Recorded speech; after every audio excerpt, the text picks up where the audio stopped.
YouTube not work that quick.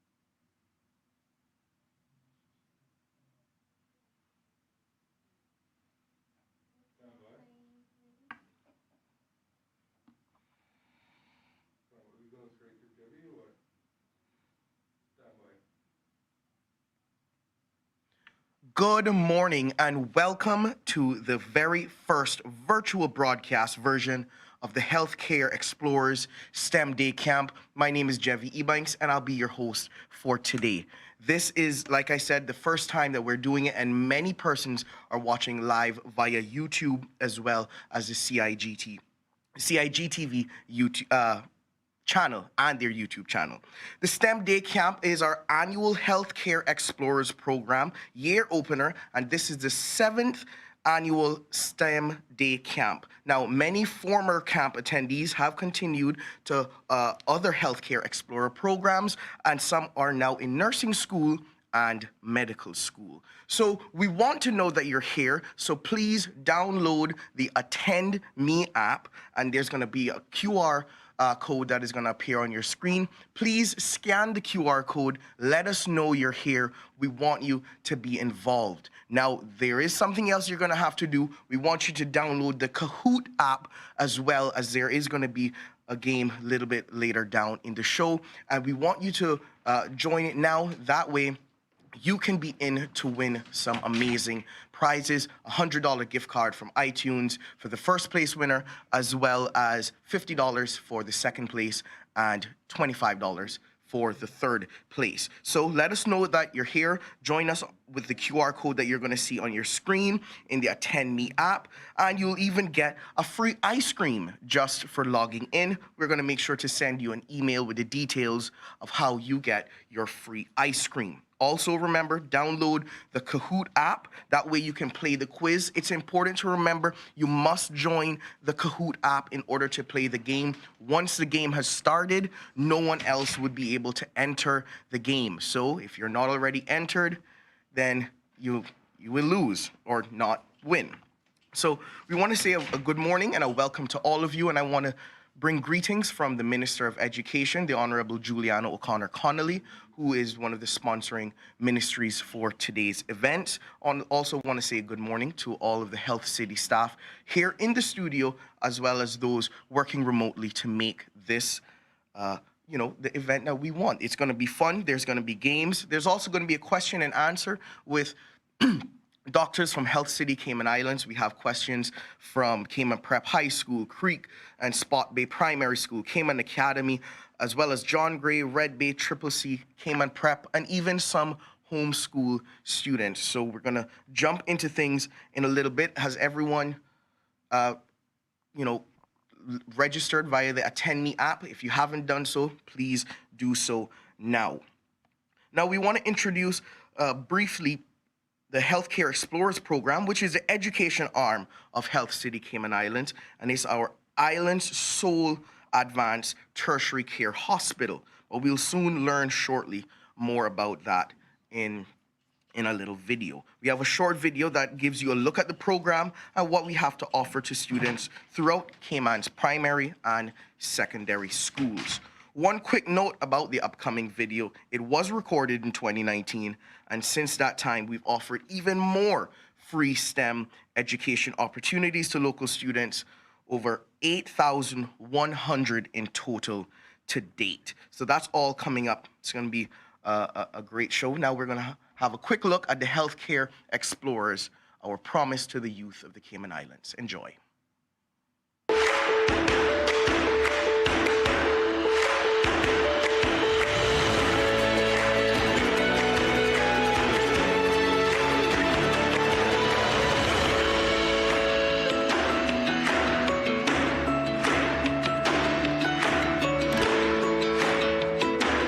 about 14, 15 when I first came in with John Gray for Healthcare Explorers, and after that I came about a year later. I came in for Shadow the Doctor, and another 2 years after that I came in for the SURF program. Now I'm working here in Health City. Health City is amazing to help you learn. The doctors, the nurses, the physical therapists, everyone is so willing to teach you, and it's something I really, really like about coming here. I started as a trainee. I came in without any qualifications for this, so I didn't know anything. I didn't learn, and now I did online courses here in the hospital. The plan is to go away off island this year to sit an exam. And once I come back, I'm qualified as an actual CSSD technician. I could work anywhere around in the world.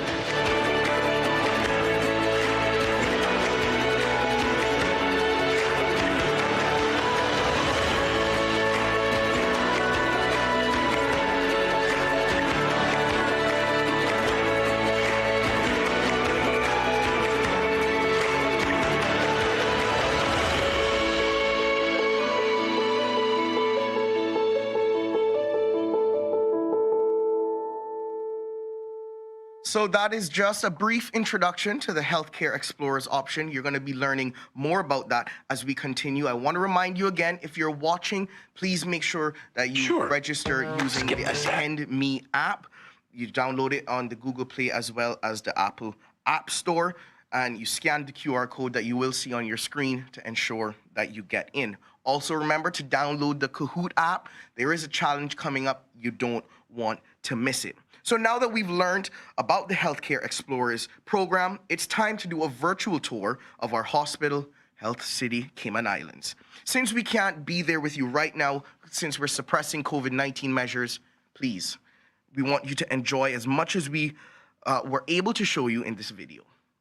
All right, so I'm going to take you behind the scenes tour of Health City. You are going to not miss anything. I know it feels weird being home, watching it online as opposed to being at the hospital, but the Health City staff has done a phenomenal job in making sure that this virtual day goes as planned. So we're going to have a quick look at the Health City virtual tour in just a couple minutes. But while we get that ready, just another reminder, remember to make sure you have the Kahoot app downloaded, as well as the Attend Me app. And again, you got a first place prize of a $100 iTunes gift card, second place of $50 iTunes card, and third place for $25. So, you got to play. Once you play, you will win. And that's going to be in just a little bit, so you don't want to miss it. How is it going to work? There are going to be 10 questions, and those 10 questions, you then have 30 seconds to put your answer in on the Kahoot app. It will then tally your scores, and the scores will be reflected on screen. So we're going to have that in just a little bit. Make sure you download the Kahoot app. Oh, there are 20 questions, I'm told, and you have 30 questions to answer each of them. There are a random number of bonus questions in the game worth double the points, so anyone can win. You might be, leading the scores in the beginning, but we'll see how you fare out at the end. But remember, you have to download the app. So let's take a quick look at the Health City Explorers virtual tour. Enjoy.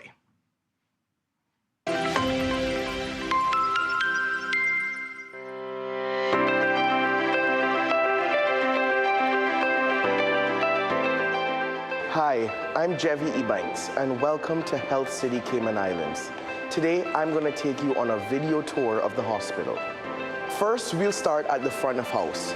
This is the first stop for non-emergency patients. This is where patients register for their doctor visits and diagnostic procedures. Before we move on to the rest of the hospital, I'd like to tell you a little bit more about our front of house operations. Registration is followed by our intake procedure, in which all patients' vitals are recorded. Vitals include your blood pressure, weight, temperature, and heart rate.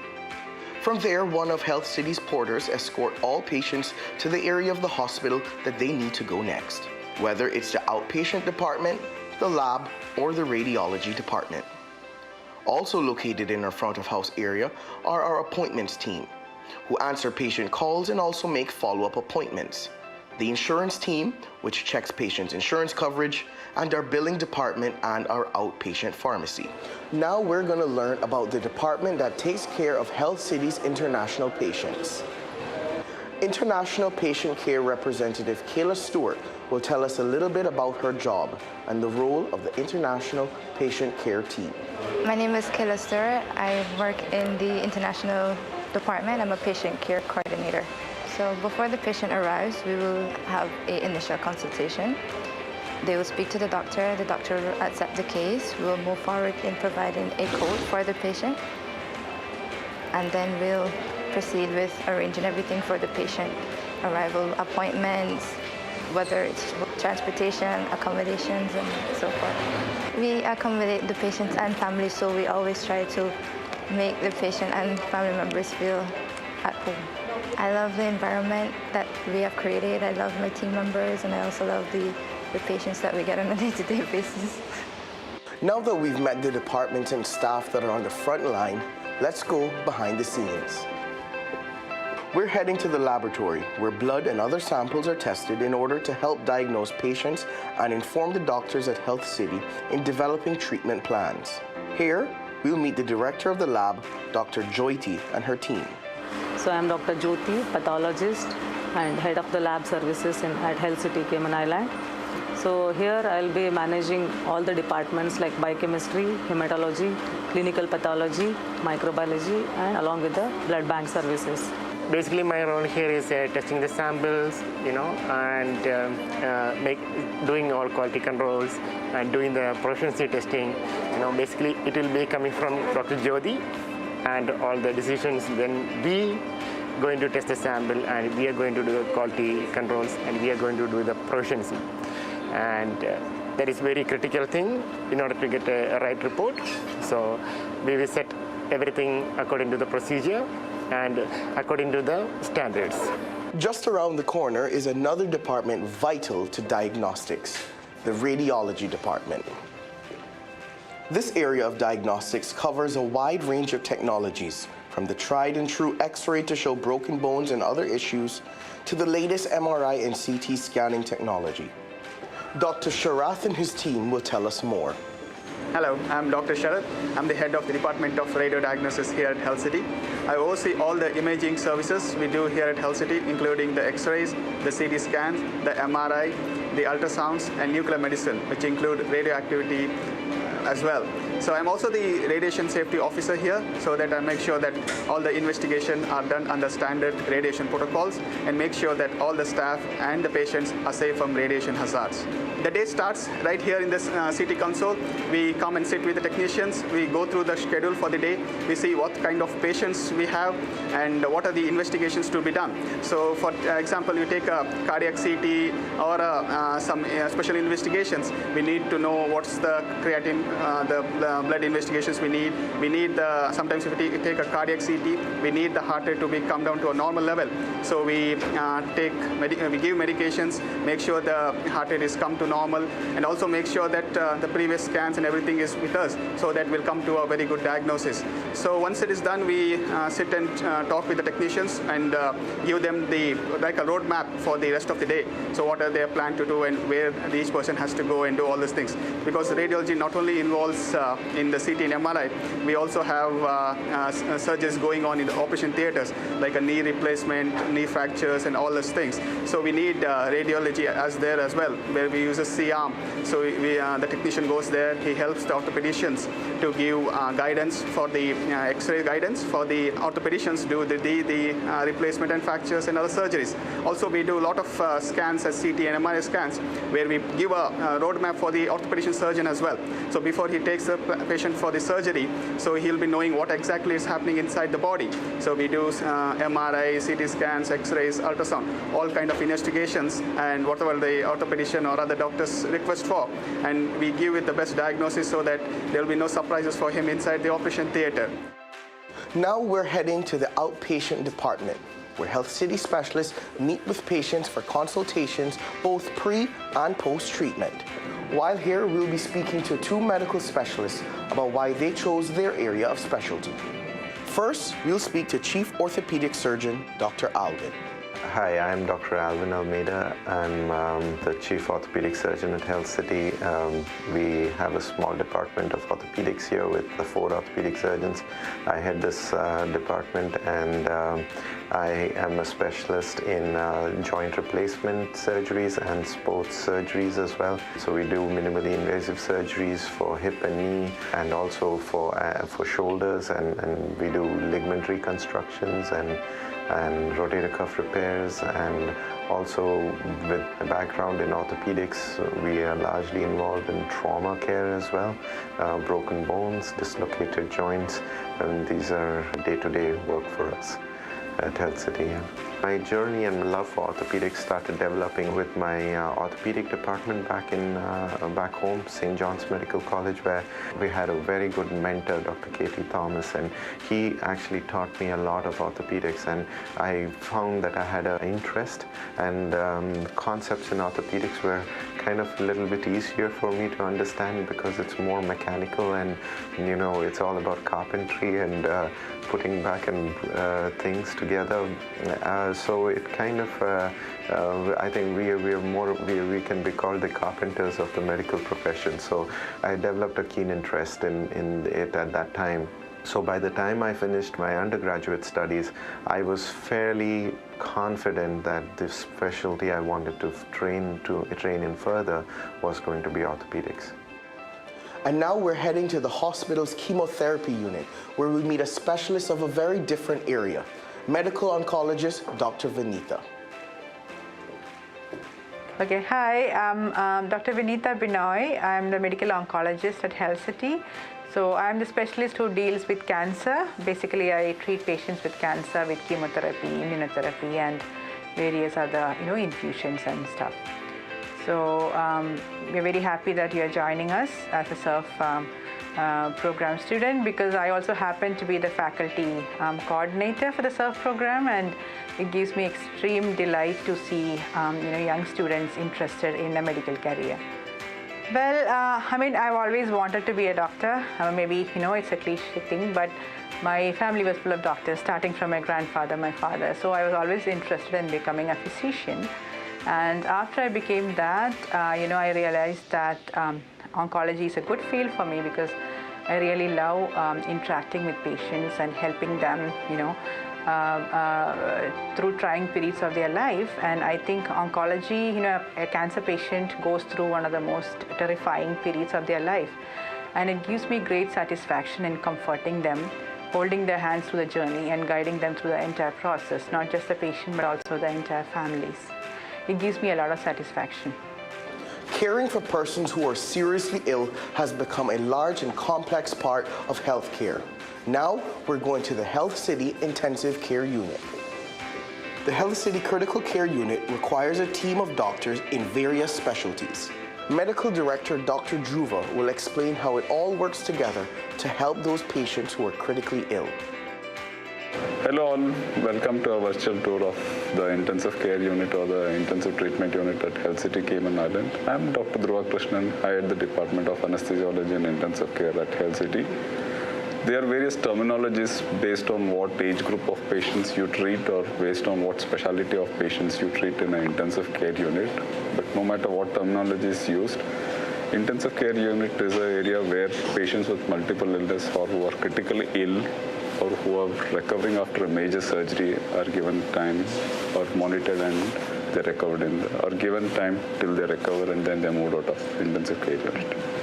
A vital expansion of the Health City ICU in 2018 was to divide its critical care unit to include a medical ICU where infectious diseases could be isolated. This was to be of great importance when dealing with the COVID-19 pandemic. Head of the MICU, Dr. Mahantesh, will explain why. Hi everyone, I am Dr. Mahantesh, one of the consultants at Medical Intensive Care at Health City Cayman Islands. Okay, basically as the name itself suggests, intensive care means it's basically medical care at a very high intense level, meaning patients who have issues with their one or more organ systems. They will need to be monitored in a very special unit, hooked up to monitors to look at the real-time changes in their physiological and pathological parameters and take appropriate timely actions to get them better. So medical intensive care, as the name itself suggests, medical means all medical specialties, anything related to lungs, anything related to heart, anything related to brain, or anything related to gastrointestinal tract, which needs acute medical therapy, they need to come to medical intensive care. Whereas if anybody needs to come care post-surgery, then they would end up in a surgical intensive care. We've spoken to many of the doctors and other staff members at Health City. Now it's time to speak to a dedicated group of health professionals considered as the beating heart of every hospital. It's nurses. My name is Neelam Singh and I'm head of nursing at Health City here, and my job is to run the nursing administration and see that quality of patient care is provided, and also to take care of in-service education where we train the nurses according to the specialty wise, according to our need, and also on-job training we do, and then we supervise all the nurses, and also we see the patients, the care what they are getting, whether it is what we expect that they are getting or not. So overall, taking care of patient quality care and as nurses. Okay. My name is Cheyenne Taylor. I'm a registered nurse. Okay, so after the patient is registered, I take their vitals. That means I do their blood pressure, oxygen, heart rates, take their weight and height, and if necessary, if I see something is off about the patient, I would maybe, depending, send them down to emergency if necessary. In high school, I really liked science. So after I observed a nurse when I was hospitalized, I got interested. And when I started university, I did a science course, and it kind of led up to me wanting to do nursing as well. Well, I was about 14, 15 when I first came in with John Gray for Healthcare Explorers, and after that I came, about a year later, I came in for Shadow of the Doctor, and another 2 years after that I came in for the SURF program, and now I'm working here in Health City. It helped me understand the medical field a bit more. Meeting Health City's dedicated nurses and Caymanians who train and also aspire to become nurses was a great way to end our tour. Their commitment is inspiring. Thank you for joining me for a behind-the-scenes look at our tertiary care hospital. We hope that you've been motivated to learn more and that we'll see you again at Health City for another of our Healthcare Explorers programs.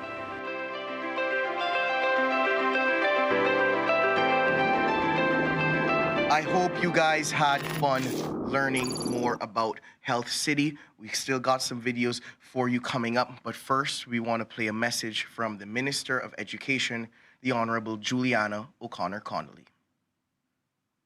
Calling all future doctors, nurses, technicians, therapists, and medical administrators of the Cayman Islands, welcome to the world of healthcare, a world where every day superheroes dedicate their lives to saving lives by working to prevent, diagnose, treat, recover, and cure others of illness, impairment, injury, and disease.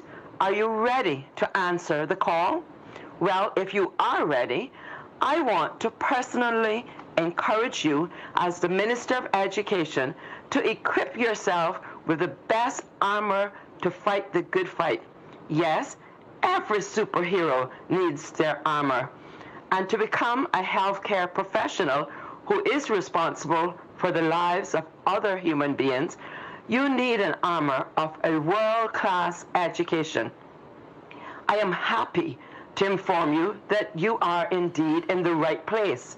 The Healthcare Explorers program is the perfect place to discover new and exciting things while also learning more about science, technology, engineering, mathematics, and much more. That is everything you need to pursue a career in healthcare. Your country and the world needs people just like you. now more than ever before. I am so very proud of each of you as young people for taking the initiative to explore a career pathway already. You are truly the future leaders of tomorrow. God bless you, and God bless these wonderful Cayman Islands. Still to come, the Kahoot challenge as well as the question and answer, so don't go anywhere. But now we have a more in-depth look at the Healthcare Explorers program. Enjoy.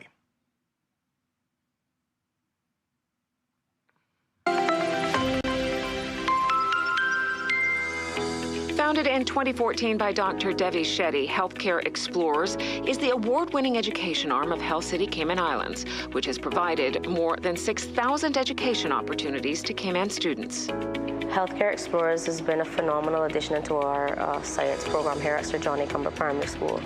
Students have really been engaged in the fact that they have opportunities to, one, go to Health City to see what the medical field looks like, but it's a very real-life opportunity where students get to see what impact science has on the day-to-day life of human beings on a whole. So we've used the field trip day where they get to go to Health City. They are introduced to doctors, they're introduced to nurses, people within labs. We're also using the online resource with the YouTube videos. That's a huge hit, especially in lower key stage 2. We're going to be looking at light, matter, and radiology. I'm here to explain a bit about the machine behind me. I watched YouTube about the Healthcare Explorers. Also, I liked when they was rotating the heart. We learned more than what our teacher would tell us in class, which was really fun.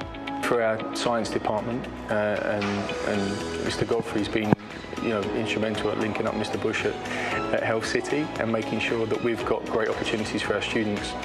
Okay, so most recently there's a series of videos which really bring science, and especially science linked to the body and the medical profession, really to life for our students in class.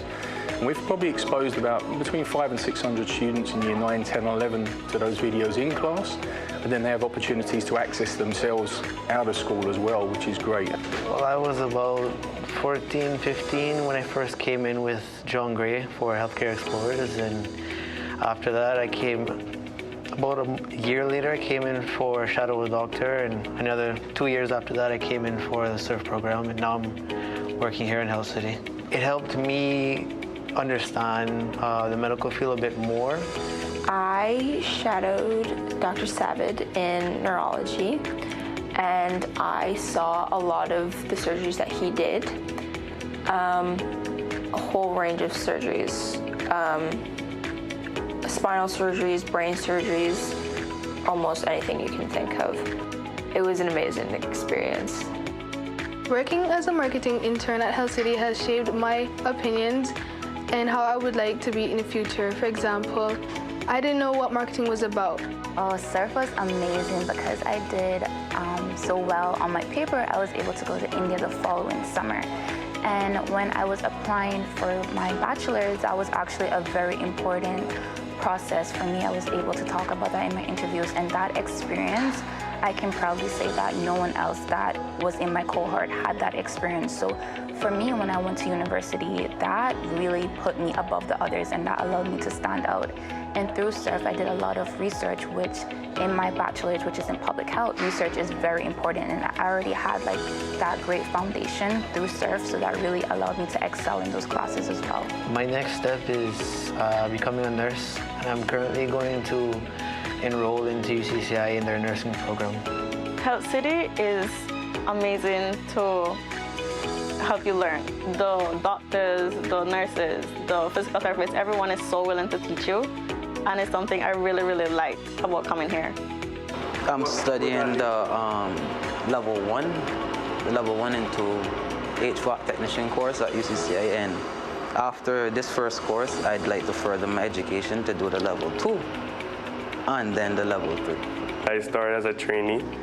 I came in without any qualifications for this, so I didn't know anything. I then learned, And now I did online courses here in the hospital. The plan is to go away off island this year to sit an exam. And once I come back, I'm qualified as an actual CSSD technician. I could work anywhere around in the world. I became an apprentice through the NWDA, which is now called WORK. I spoke to my mentor there, Miss Priscilla. She assisted and helped me fill the documents and so forth. I started out my apprenticeship here at Health City as a medical secretary. And then I found out about, the international department. And I grew interest in, joining the international department team. Healthcare Explorers continues to grow from strength to strength. Innovation is the core of our success. For 2 consecutive years, we have exceeded the totals of our first 4 years.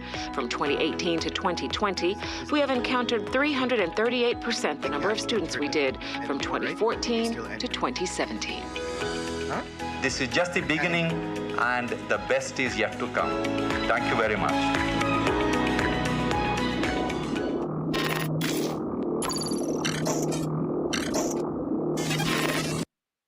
I really enjoyed taking the tour of Health City Cayman Islands, as well as learning more about what the doctors, nurses, and other medical professionals do there. I hope you enjoyed it too, and I hope you enjoyed learning more about the Healthcare Explorers option. Many of you have been waiting, and the time is now. It is time now to play the Kahoot Challenge. Again, the Kahoot Challenge has 20 questions, and each of the questions, you have 30 seconds in order to answer the questions, and then your score will be tallied. You're going to see a number on your screen. The number on your screen is how you join the Kahoot game.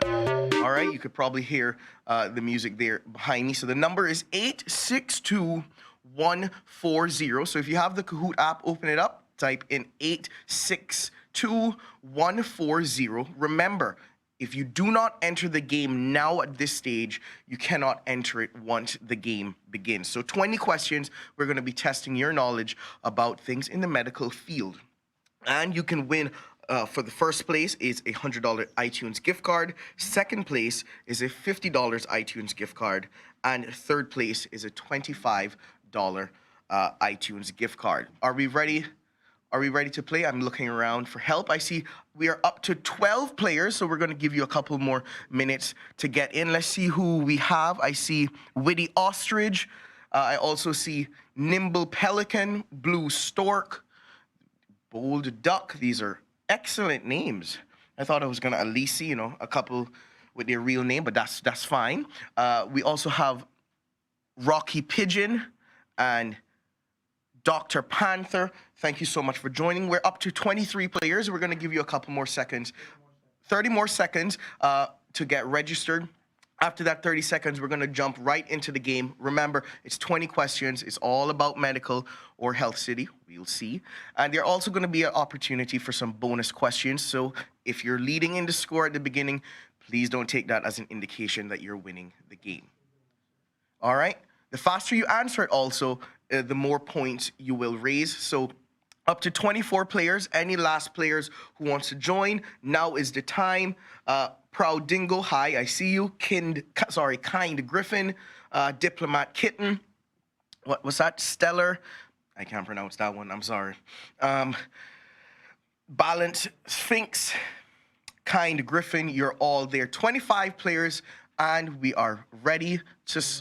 Anyone else? Last call. 862140 is how you get into the game, and we are ready. 15 more seconds. All right, 26 players. Brave Newt, you just joined. Thank you so much. Again, we're all competing. Well, not me, you. You're competing for a $100 iTunes gift card, a $50 iTunes gift card, and a $25. We're up to 30 players, 10 more seconds, and we're going to see if we can get the game started. I'm going to read the questions that appear on the screen. The faster you answer it, the more points you get. We're going to start the game right now. And it is locked. No one else can enter the game. 29 players. It's up to you. Let's get the first question.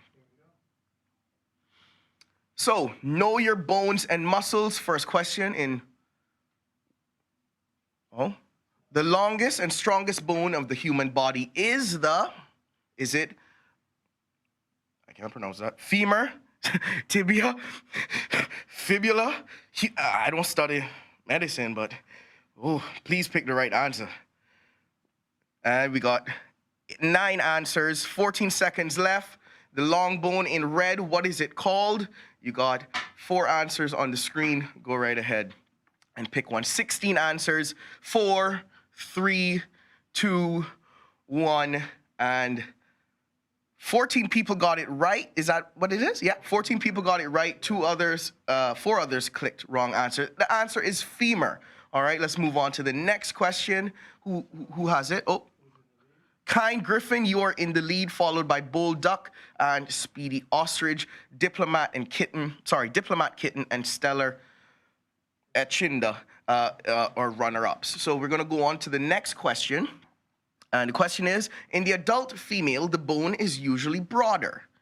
Is it the scapula, vertebrae, pelvis, or cranium? I can say those, though. All right, 2 answers, 18 seconds, and counting down. What is in the adult female body that is, the bone is usually broader? Is it the scapula, vertebrae, pelvis, or cranium? 5, 4, 3, 2, 1. 19 answers, and 17 got it right. The correct answer is pelvis. Let's go to the scoreboard. Kind Griffin still in the lead. Speedy Ostrich up. Bold Duck down a little bit. Stellar Echinda and Lark are now coming up. Let's go to the next question. Some bodybuilders devote a day to this muscle. Is it the tricep, deltoid, bicep, or trapezius? Trapezius. There we go, trapezius. 20 seconds and counting down. Boy, I should have probably practiced reading these words. All right, 11 answers and counting. 10 more seconds. Is it red, blue, green, or yellow? That's how we're going to do it from now on. Red, blue, green, or yellow. All right, 1 more second. 21 answers. 13 got it right. And 9 got it wrong, but that's okay. Kind Griffin still in the lead. Look at that. I want to meet Kind Griffin. Speedy Ostrich also there with 2,551 points. And Lark and Dr. Panther all moving up. We're going to go to the next question. And the next question says, athletes tend to pull this muscle a lot. 30 seconds begins now. Is it the hamstring, quadriceps, gluteus maximus, and the yellow one? The yellow one. 13 answers and counting. 12 seconds, and we're counting down. Is it red, blue, yellow, or green? Get your answers in. 17 answers, 18 answers and counting. And the answer is hamstring. There we go. So 4 people got it wrong. 17 people got it right. Let's take a look at the scoreboard. Kind Griffin is still in the lead. Speedy Ostrich back up. Stellar Enchinida, Magic Stark, and Lively Piranha are all moving up. Let's go to the next question. Now, this is for double points. What is the largest muscle in the body? The largest muscle in the body. Your 30 seconds starts now. Quadriceps, gluteus maximus, hamstring, and abdominals. Is it red, blue, yellow, or green? Get your answers in. 4 answers and counting. You got just over 10 seconds to get your answers in. Is it red, blue, yellow, or green? 5 more seconds. And 4, 3, 2, 1. And the answer is... Oh, okay. We didn't see the answer, but it was gluteus maximus. All right. Speedy Ostrich has now taken the lead. Stellar Echinda, I keep saying that wrong, but you know who I'm talking about. Lively Piranha, Magic Shark, and Witty Ostrich all raising. Next question is, this image shows a fracture of the, is it red, radius, yellow, humerus, blue ulna, or green scapula? 2 answers and counting, just under 20 seconds to get your answers in. So the image shows a fracture of the, is it radius, humerus, ulna, or scapula? 13 answers with just under 5 seconds. And the answer is, well, 9 got it right. And Stellar is in the lead. Lively Piranha, Speedy Ostrich. It was a what? The humerus. Okay, humerus was the correct answer. I want to say a thank you to all the Health City staff who are in the studio helping us get through. Our senior education coordinator, Mr. Charles Bush, is here. So if you are trying to call him and you can't get through, that is because he's live on air with us, making sure that the game runs smoothly. And the next question is, fingers and toes are also known as red, blue, green, or yellow? I didn't even know they had other names. This is great. Yeah, I'm learning. All right, so red, blue, yellow, or green. Oh, I know that one, metacarpals. All right, 6 seconds left, 15 answers to go. And the correct answer is, well, missed it. Is what? Okay, that was the red one? Yeah, the red one. All right, Stellar in the lead, Lively Piranha, Speedy Ostrich, all coming up. Kind Griffin, you know, you went down, but I see you're coming back up, so let's go on to the next question. The bones that form the head are called the red, blue, yellow, or green? Cranium, vertebrae, mandible, or maxilla? 18 seconds left. 8 answers and counting. What is the bones that form the head called? Make sure to press your answer, whether it's red, yellow, blue, or green. 4 seconds. 3, 2, 1. And cranium is the correct answer. 19 people got it right. 2 persons got it wrong. Let's go to the scoreboard. And the scoreboard says, Stellar is in the lead. Lively Piranha is closely behind. Speedy Ostrich, Kind Griffin, and Magic Shark, all coming up. And the next question is, for double points too. The small bones along the spines are called, well, red, blue, or yellow. No green this time. 1 answer and counting. Just over 20 seconds to get your answers in. 6 answers. And let's see. Are you going to pick red, blue, or yellow? And 5, 4, 3, 2, 1. And the correct answer is vertebrae. So let's see who got those extra bonus points. Stellar still in the lead. Lively Piranha holding place. And Speedy Ostrich still coming up. Kind Griffin, I see you're trying to redeem yourself. Let's go to the next question and see how you fare out.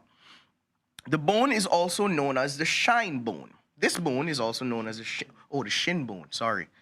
The fibula, radius, tibia, or ulna. Ulna. 4 answers and counting, just under 20 seconds. And let's see what the answer is. 6 answers and counting. There's 29 people. I want to see 29 answers. Don't hold back. This is your chance to win a $100 iTunes gift card or a $50 or $25 iTunes gift card. The correct answer is tibia. And let's take a look at the scoreboard. Speedy Ostrich coming up. Kind Griffin holding place. Let's check out the next question. Double points.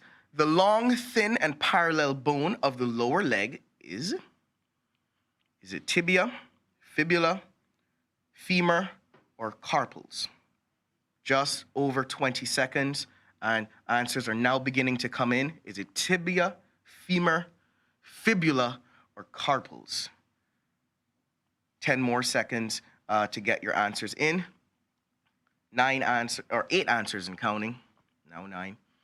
4, 3, 2, 1. And the correct answer is fibula. So, okay, let's see how that has affected the scoreboards.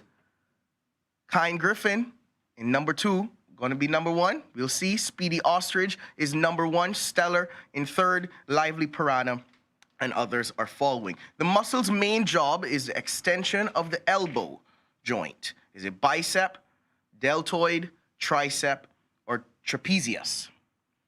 20 seconds. Only one answer. So, the muscle's main job is the extension of the elbow joint. Is it the bicep, deltoid, tricep, or trapezius? 5 answers and just under 5 seconds. 3, 2, 1. And the answer is tricep. All right, let's see how that's affected the board. Things remain the same. Speedy Ostrich, Kind Griffin, and Stellar are in 1st, 2nd, and 3rd. Double points again. You won't get a 6-pack if you don't work these muscles. Is it the pectorals, deltoid, rectus, abdominals, and latissimus dorsi? Ooh, that's a mouthful. 10 answers and counting, 10 seconds to go. Get your answers in. You won't get a 6-pack if you don't work out these muscles.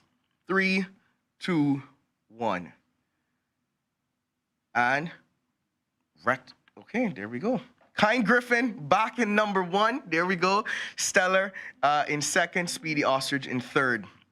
Let's go on to the next question. Bodybuilders will also devote a weight session to building the, is it quadriceps, hamstrings, gastrocnemius? Sorry. All right, 17 seconds, 12 answers and counting. Are all these real words? I've never heard of them. This is amazing. 7 seconds, 16 answers locked in, and 3, 2, 1. Answer is quadriceps. Let's see how the scoreboard is. Kind Griffin still at number 1. All right, let's move on. 5 more questions. The muscle's job is lifting the arm and giving the shoulders range of motion. Is it the bicep, pectorals, triceps, or deltoid? Deltoid sounds like a mint. Hey, can I get a deltoid? You know, I could be wrong. Let's take a look. 16 seconds, 7 answers locked in. Is it biceps, triceps, pectorals, or deltoid? The answer in 5, 4, 3, 2, 1. Oh, deltoid, the mint. It won. All right, next. And the scoreboard says Kind Griffin still at number 1. Let's go on. 4 more questions. Double points. Office workers spend a lot of their day seated on this muscle. Is it the gluteus maximus, hamstring, or quadriceps? I actually think I know this one. I can't say it, right? No, I wouldn't. All right. I want to feel smart. I've been messing all these words up. Yeah, I should have entered the game. All right, 13 answers locked in. Just under 10 seconds. Is it the gluteus maximus, quadriceps, or hamstring? Isn't it quadriceps? Is it? I'm probably going to be wrong. Let's see. Oh, gluteus maximus. I was wrong. 20 people got it right, so everybody knew this but me? Okay. Next, and the scoreboard says Kind Griffin still in number 1. Everyone still following. So, next question. Last 3 questions, guys. Double points. The largest muscle in the human body. This is the largest muscle in the human body. Red, blue, yellow, or green? 19 seconds and counting. 6 answers locked in. Is the answer red, blue, yellow, or green? I know triceps. I can say that one. 5, 4, 3, 2, 1. Oh, blue 1. All right. Latissimus Dorsey. Thank you, Mr. Charles. And the next question, whoa, Speedy Ostrich taking over. Kind Griffin, come redeem yourself. Push-ups are the best way to build this muscle. Is it deltoid, pectorals, abdominals, or biceps? Just over 20 seconds. 5 answers locked in. Deltoid, abdominals, pectorals, or biceps. Push-ups are one of the best ways to build this muscle. Get your answers in. Only 11 so far, and just over 5 seconds to get it in. Which one is it?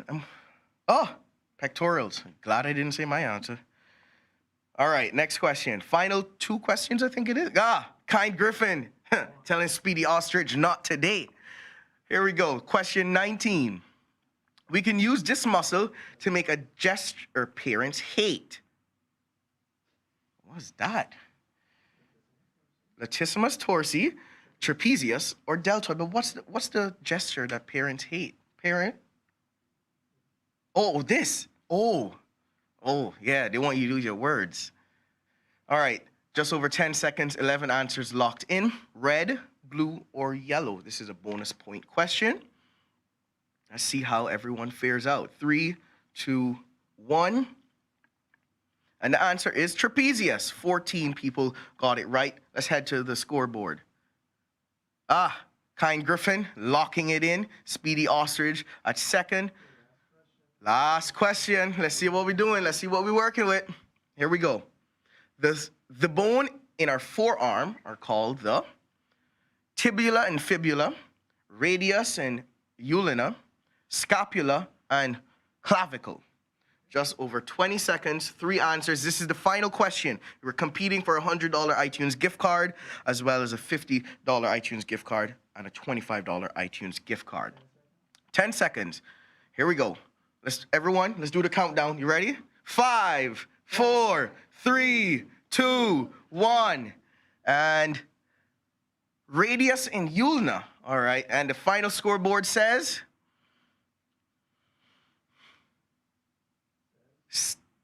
Stellar's in third place.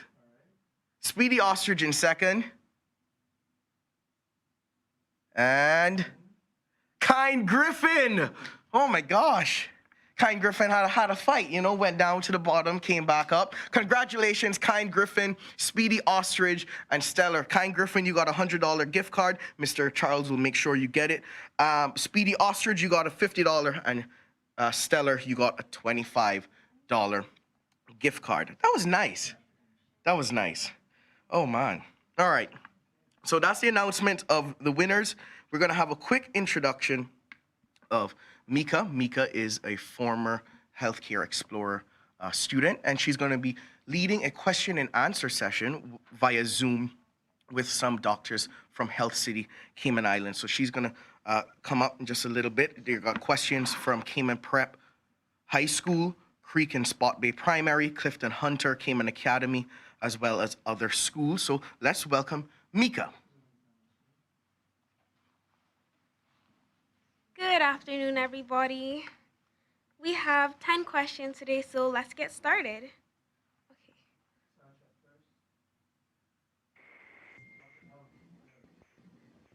Okay.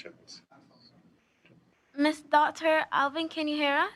Yes, yes, Mika, I can hear you. Can you hear me and Yes. see me as well? Yes, sir. Okay, thank you. Hi. Okay. Okay, let's welcome our doctor for today. Okay, thank you. The first question of the day is from Alexandra, and she attends Creek and Spot Bay Primary School in the BRAC. Her question is, how does the MRI machine work? Alexandra,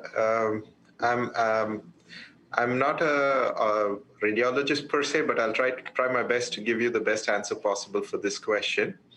Magnetic resonance imaging involves, as you know, a magnetic coil. So basically, all of us, I mean, if you look at everything around us, if you look at the physics of it, it's actually a very complex physics.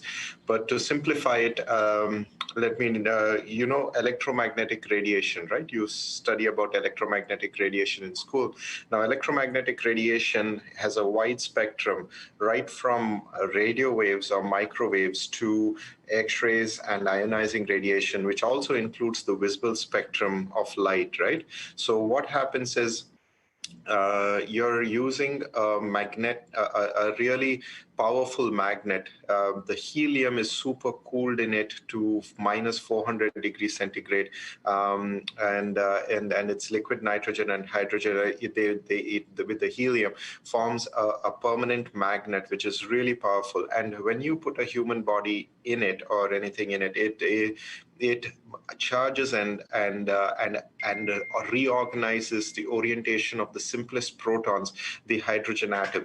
Now, the hydrogen atom is the simplest kind of atom that you could envisage or imagine. We have a proton, electron, and the protons get oriented in a particular direction in the body. So we are all carbon-based life forms, right? We all have hydrogen and an abundance of water in us, and water has hydrogen, right? So it uses this property and this abundance of hydrogen to align and the hydrogen according to the magnetic field. So it charges the hydrogen atom to and then keeps it in one particular direction.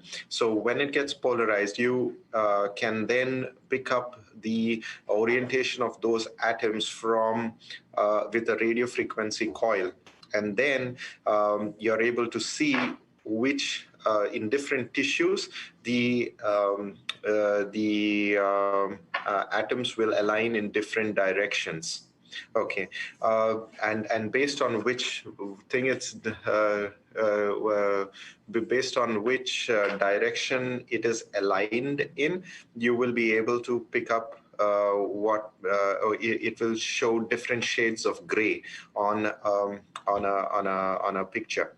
Now, to a certain extent, so you can decide based on how the hydrogen ion has oriented itself, you will know if that's a normal tissue, abnormal tissue. The hydrogen atoms will be aligned in a different direction. So based on the orientation of those atoms, you are able to pick it up and image it to visibly see what the structure of the human body looks like inside without actually having to cut up the human body. So if you have to take a body and you have to make cross sections, you will be it's like you can slice through my hand and see exactly what's there in the anatomy without actually slicing through my hand. So you're using the magnetic orientation of the magnetic or the hydrogen ions in each plane. So I think the best example or analogy I can give you is you're from Creek and Spot Bay Primary School, right? When the teacher is not around, is your class, how's it? It's generally in a bit of a disarray, and all the children running around helter-skelter in different directions. And that's how the hydrogen ions in our body are. They're all doing their own little thing and enjoying themselves with their friends and, talking and all of that, okay? And when the teacher comes in, there's a magnetic force, right? The teacher, when she comes in, everybody is in their place, sitting and and looking straight at the teacher, sitting down and all in order, right? So now they are all oriented in one direction. So that's how normal tissue will behave. But there is that one little naughty child, I hope you're not one of them, who will still be looking the other way or talking to her classmates, and that is the hydrogen ion in the pathology or an abnormal tissue, and that you will pick up on the images, and that's how you'll know if there is a pathology there or not. But it's quite complex physics, really. All right. Thank you, Doctor. Alessandra, I hope that answers your question. Question number 2 comes from Kyla, and she attends Cayman Prep in high school. Her question is there anything you would recommend for me to be successful in STEM subjects? Kyla, if you're interested in STEM subjects, I think just as with anything else in life, I think you should first maybe get an orientation of what you want to do and what your chosen field or if your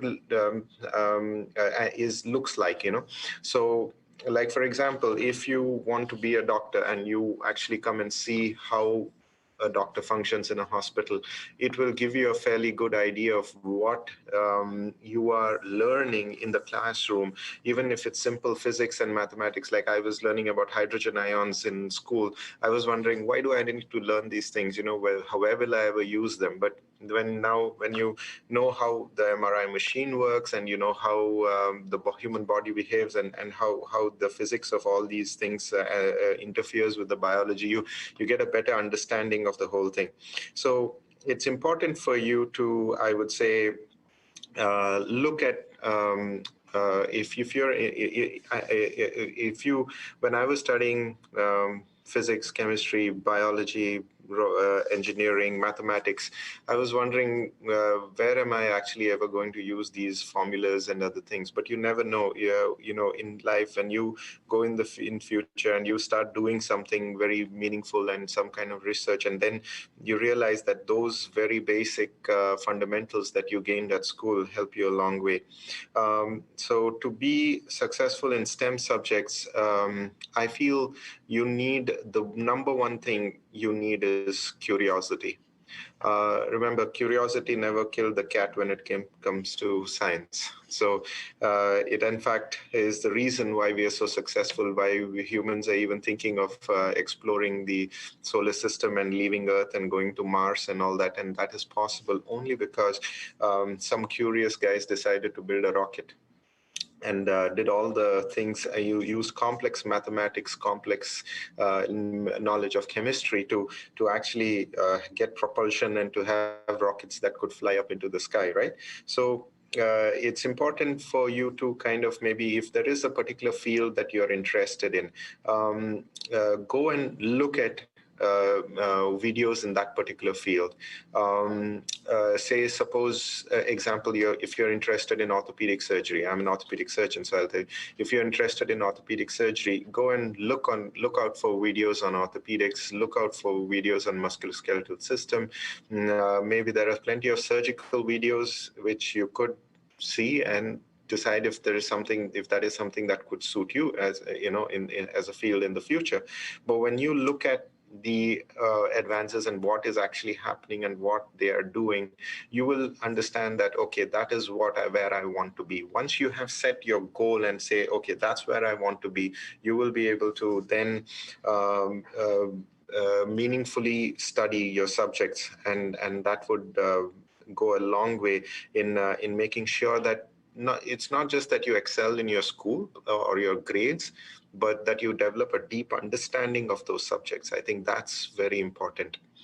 Even if your grades, I'm not a guy who believes too much in grades. I believe if you develop a deep understanding of the subject, that is ultimately going to propel you and help you achieve great things. Okay, thank you. The next question for Dr. Alwyn is from Tristan, and he attends Clifton Hunter High School. How long does it take to become an orthopedic surgeon in med school? Well, I did it in the shortest possible time in India, but it took me 11 years before I could call myself an orthopedic surgeon and start practicing. It involves about 6 years of undergraduate studies and then an internship, and then I did 3 years of postgraduate studies followed by 2 years of fellowships in my field of specialty, where I got drawn towards adult reconstructive surgery, which is joint replacements, arthroscopies, surgeries, and ligament reconstructions. So that's where, and then it took about 11 years, I would say, 10 and a half to 11 years. in the States, in different countries, it could take different periods of time based on the medical framework of those countries. But more or less, most countries you would graduate as an orthopedic surgeon in between, I would say, 10 to 14 years.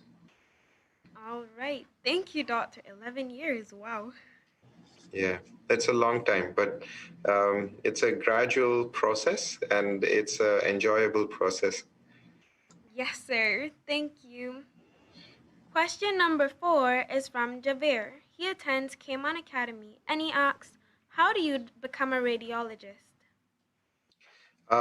Again, the first step is to get into your, once you've done your basic sciences and you go into, you can join a course like the MBBS, which is the Bachelor of Medicine and Bachelor of Surgery. It's a course in most countries you would do some kind of a science degree and then either go into MBBS or you would go directly into MBBS. UWI, University of West Indies, offers those courses as well. And many of the schools in India, after you finished your year 13 or your 14, you can apply. And if you have adequate grades, you get into med school. Once you finish med school, that's undergraduate training. Then you go into postgraduate training. Radiology generally is a direct specialty after after your undergraduate training. Takes you anywhere between, say, 3 to 5 years, based on which country you study in, to finally graduate as a radiologist. And then so you do a master's or postgraduate degree in radiology. Okay, thank you. Question number 5. Wow, we're halfway done already. This is from Chloe. She is homeschooled, and big question. Do you think that a cure for the COVID-19 virus will be found soon? Well, that's $1 million question, Chloe. I don't know if I think the basic thing about epidemiology and newer diseases and coronavirus or COVID-19 is so. In COVID-19, when you have when you look at it, it is actually a novel virus, right? It has never infected human beings before. So what I'm trying to get at is that it takes a long time for us to actually first figure out what is it that is actually doing. We have some idea about its pathophysiology or what is the pathology that it's actually causing. What damage is it actually causing? Is it damaging your lungs? It is damaging your blood vessels or the blood cells in your body? We actually have not yet had a complete idea about that. So once I think that is figured out, then a cure will eventually be found. How soon is a $1 million question. I really don't know if that will be anytime too soon, because the previous virus vaccines and other things of the fastest ever any vaccine has been prepared has been 4 years. And so we are trying to make a vaccine for this virus within a year, which I feel is probably unlikely, going by the history of things, but you never know.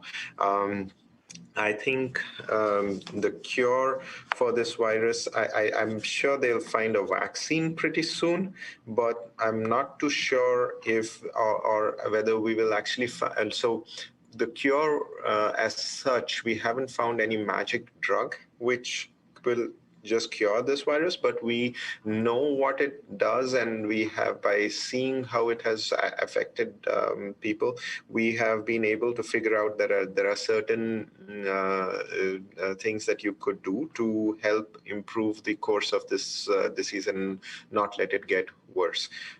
Sometimes you can use plasma antibody therapy, which is passive immunization, and that has been known to work.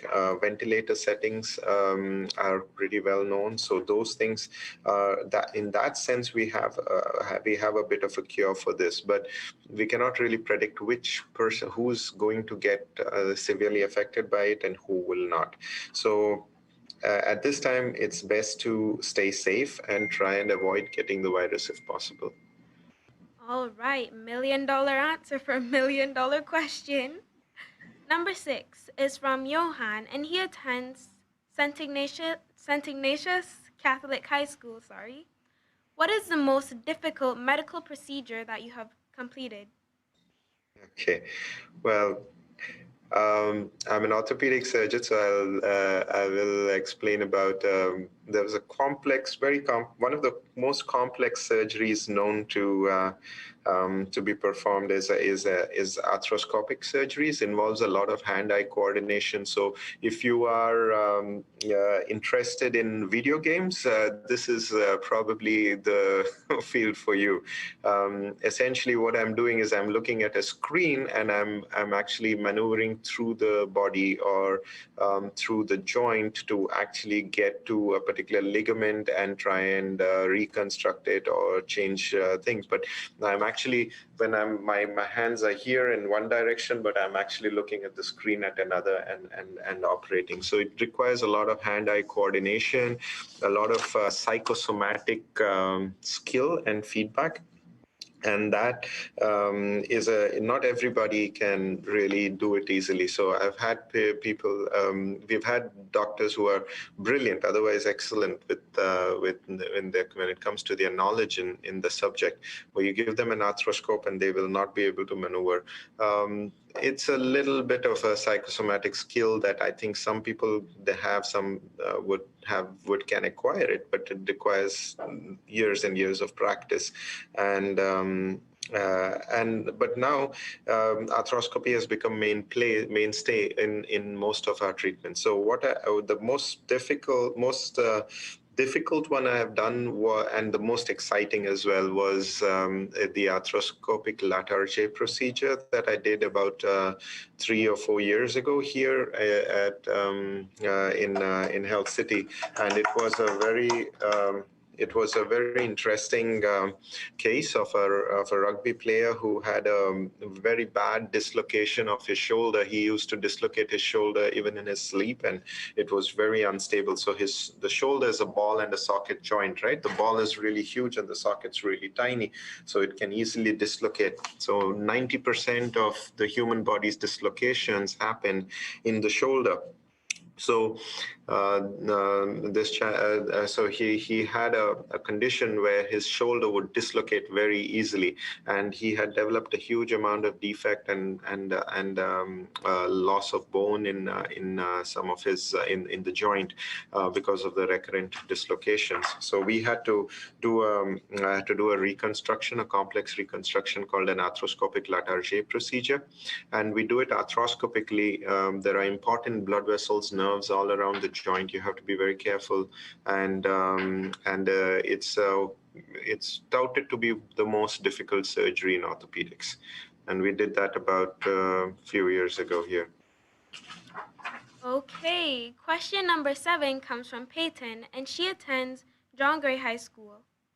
What other popular careers in the sciences, medicine to be exact, apart from being a medical doctor? Well, I think a lot of you in Healthcare Explorers are coming and seeing people working in the hospital setting here at Health City, and you're seeing that it's not just people like me, doctors or surgeons who are working here.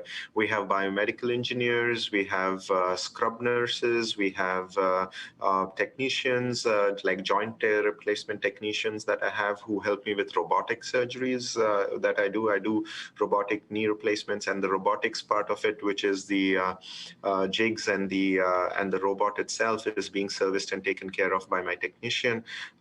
We have in cardiothoracic surgery, you have technicians who take care of the pulmonary, the bypass machine.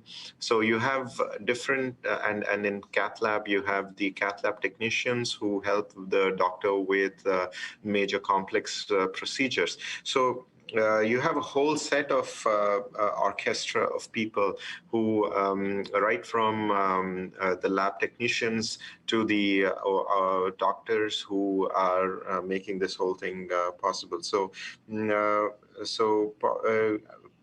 apart from being a medical doctor, I would say one of the popular things is biomedical engineering, and it's the physics and science of how things work. Like, for example, how the MRI machine works and upkeep of the MRI machines, CT scans, repairing and servicing these machines so that they keep running for longer. That's one thing. And other than that is nursing. I would say nursing is a huge thing. A lot of nurses eventually also end up going into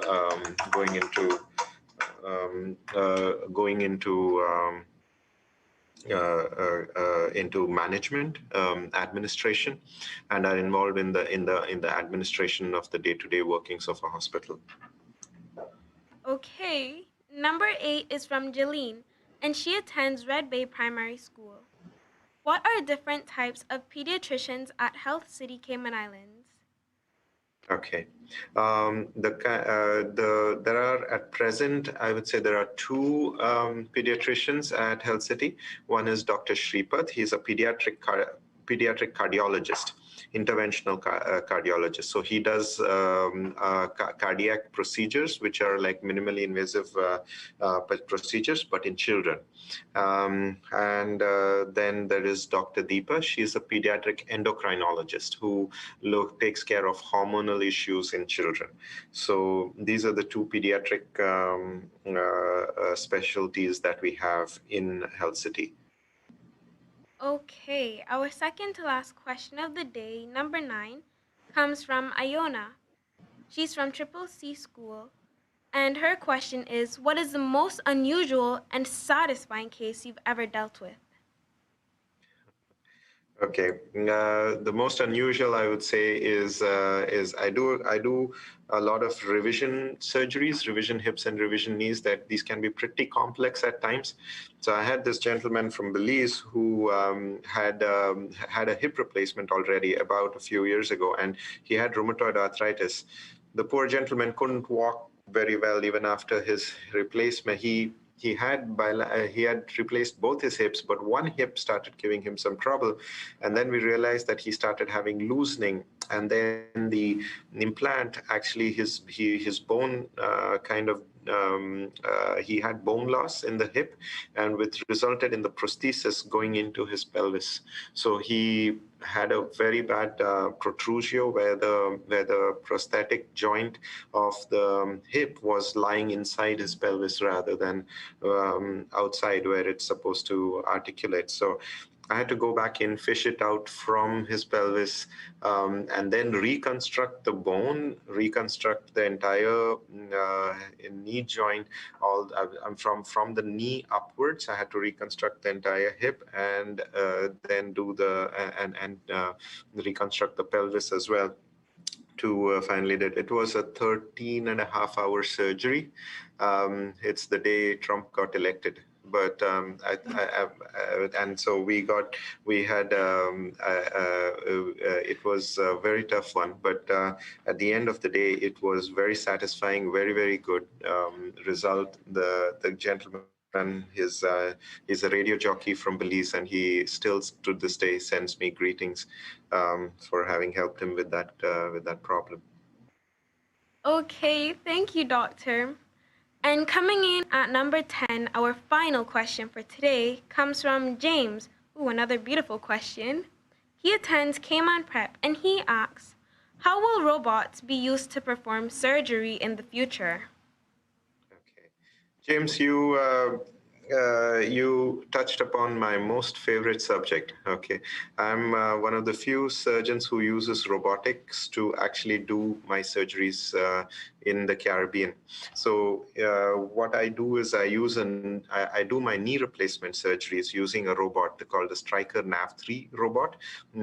It's a system wherein when I'm doing the surgery, the robot is actually looking at me and watching me, standing opposite to me, like as though he was my third assistant.